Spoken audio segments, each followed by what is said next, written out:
អ្វីដែលយើងកំពុងព្រួយបារម្ភគឺវាបានកើតឡើងហើយខេត្តបាត់ដំបងទំនងជាខ្លាច់ប្រេងឡើងថ្លៃមន្ត្រីនគរបាលម្នាក់បានទិញប្រេងម៉ាស៊ូតចំនួន30កានយកទៅទុកនៅក្នុងផ្ទះស្រាប់តែបង្កជាអគ្គិភ័យកើតឡើងឆាបឆេះផ្ទះដុះធំមួយខ្នងរួមជាមួយនឹងទ្រព្យសម្បត្តិផងអស់គ្មានសល់កាលពីវេលាម៉ោង4រសៀលថ្ងៃទី7មីនានៅចំណុចភូមិអូកណ្ដាលឃុំសន្តិភាពស្រុកសំពៅលូនខេត្តបាត់ដំបងដែលគិតជាទឹកប្រាក់ខាតបង់អស់ប្រមាណ160លានរៀលតាមសេចក្តីរាយការណ៍បានឲ្យដឹងថាលំនៅឋានដ៏ធំនោះធ្វើអំពីថ្មនិងឈើប្រក់ស័ង្កសី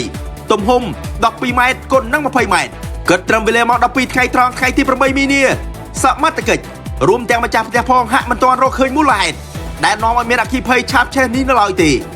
ប៉ុន្តែនៅក្នុងផ្ទះជនរងគ្រោះមានប្រេងម៉ាស៊ូតប្រហែល30កានស្មើនឹង900លីត្រ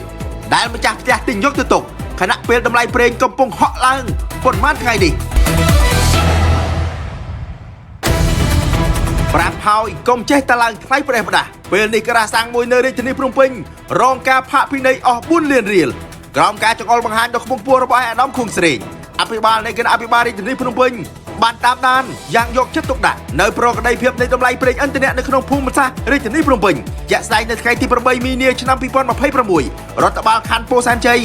ដឹកនាំដោយលោកសុកកញ្ញរិទ្ធអភិបាលនៃគណៈអភិបាលខណ្ឌពោធិ៍សែនជ័យដោយបានចូលរួមពីមន្ត្រីនិងអង្គភាពដែលពាក់ព័ន្ធបានចុះត្រួតពិនិត្យទីតាំងស្ថានីយ៍ប្រេងឥន្ធនៈមួយកន្លែងដែលបានរាយការណ៍ស្ថិតនៅមហាវិថីសហព័ន្ធរុស្ស៊ីភូមិតាំងងួន2សង្កាត់កកាប1ដោយទីតាំងនេះបានលក់ប្រេងឥន្ធនៈលើតម្លៃល្មើសនឹងសេចក្តីជូនដំណឹងរបស់ក្រសួងពាណិជ្ជកម្មដី2ថ្លៃលក់រាយប្រេងឥន្ធនៈនៅតាមស្ថានីយ៍ជាលទ្ធផលក្រុមការងារធ្វើការផាកពិន័យទីតាំងនេះ4លានរៀលនិងធ្វើកិច្ចសន្យាតម្រូវឲ្យស្របតាមច្បាប់និងនីតិបញ្ញត្តិបច្ចេកទេសជាធរមានរដ្ឋបាលរាជធានីភ្នំពេញសូមដំណើរឲ្យបងប្អូនប្រជាពលរដ្ឋមេត្តារក្សាសណ្ដាប់ធ្នាប់របៀបរៀបរយល្អក្នុងសង្គម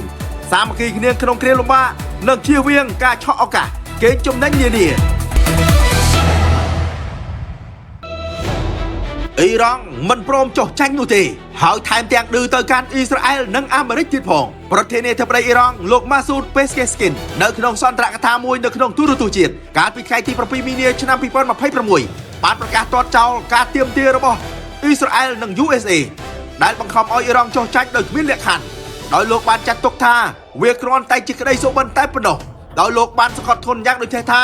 ប្រជាជាតិអ៊ីរ៉ង់មិនលុតជង្គង់ចុះចាញ់ដាច់ខាតបើទោះបីជាត្រូវប្រឈមមុខនឹងការវាយប្រហារយ៉ាងចាស់ដៃពីសំណាក់អ៊ីស្រាអែលនិងអាមេរិកយ៉ាងណាក៏ដោយនេះបើយោងតាមសារព័ត៌មាន The Guardian បានចុះផ្សាយជាមួយគ្នាផងដែរលោកម៉ាស៊ូតពេសេស្គីនប្រធានាធិបតីរបស់អ៊ីរ៉ង់ក៏បានបង្ហាញយុទ្ធសាស្ត្រថ្មីមួយទៀតដើម្បីកាត់បន្ថយកម្ដៅនៅតំបន់មជ្ឈិមបូព៌ាដោយលោកបានធ្វើការសុំទោសទៅកាន់ប្រទេសជិតខាងក្នុងតំបន់ឈូងសមុទ្រអារ៉ាប់ចំពោះការប៉ះពាល់គ្នានាពេលកន្លងមក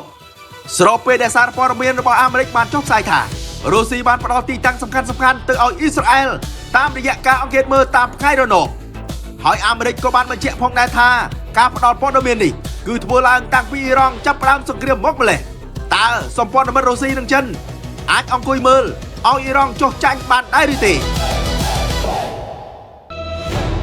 សង្គ្រាមដណ្ដើមផលប្រយោជន៍ប្រេងនិងផលប្រយោជន៍នយោបាយផ្សេងទៀតបើអ៊ីរ៉ង់ចាញ់ស្មើនឹងចិននិងរុស្ស៊ីចាញ់ដែរសំខាន់នោះតើរុស្ស៊ីនិងចិនទទួលយកចំណែកដែលអាមេរិកបានផ្ដល់ឲ្យដែរឬទេអ៊ីរ៉ង់ប្រកាសឲ្យថាមិនចុះចាញ់អាមេរិកដាច់ខាតនិងសន្យាមិនវាយប្រហារប្រទេសជិតខាងបើពួកគេមិនអនុញ្ញាតឲ្យអាមេរិកប្រើមូលដ្ឋានទ័ពវាយប្រហារមកកាន់អ៊ីរ៉ង់ប្រធានាធិបតីអ៊ីរ៉ង់លោកម៉ាស៊ូតពេសេស្គីននៅក្នុងសន្ទរកថាតាមកញ្ចក់ទូរទស្សន៍ជាតិកាលពីថ្ងៃទី7មីនាបានប្រកាសទាត់ចោលរាល់ការទាមទាររបស់លោកប្រធានាធិបតីអាមេរិកដូណាល់ត្រាំដែលបង្ខំឲ្យអ៊ីរ៉ង់ចុះចាញ់ដោយគ្មានលក្ខខណ្ឌដោយលោកបានចាត់ទុកថាវាគ្រាន់តែក្តីសុបិនតែប៉ុណ្ណោះលោកបានសង្កត់ធ្ងន់បន្ថែមថាប្រជាជាតិអ៊ីរ៉ង់មិនលុតជង្គង់ចុះចាញ់ដាច់ខាតបើទោះបីជាត្រូវប្រឈមមុខនឹងការវាយប្រហារ